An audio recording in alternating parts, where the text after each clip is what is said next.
खबर आपको दें, इस्लामाबाद में कौमी एहतसाब ब्यूरो की करप्शन के खिलाफ आगाही वॉक बदउनवानी के खात्मे के दिन की मुनासबत से वॉक का इनेकाद किया गया। चेयरमैन नैब नज़ीर अहमद ने वॉक से खिताब करते हुए कहा कि करप्शन का खात्मा सबकी इज्तिमाई जिम्मेदारी है। बतौर मुआशरा इस नासूर के खिलाफ सीसा पिलाई दीवार का किरदार अदा करेंगे।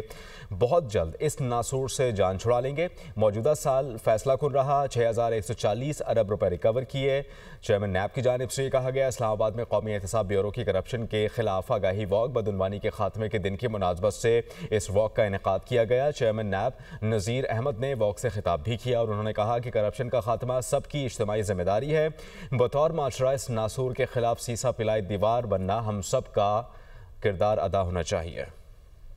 खबर आपको दें, इस्लामाबाद में कौमी एहतसाब ब्यूरो की करप्शन के खिलाफ आगाही वॉक बदउनवानी के खात्मे के दिन की मुनासबत से वॉक का इनेकाद किया गया। चेयरमैन नैब नज़ीर अहमद ने वॉक से खिताब करते हुए कहा कि करप्शन का खात्मा सबकी इज्तिमाई जिम्मेदारी है। बतौर मुआशरा इस नासूर के खिलाफ सीसा पिलाई दीवार का किरदार अदा करेंगे।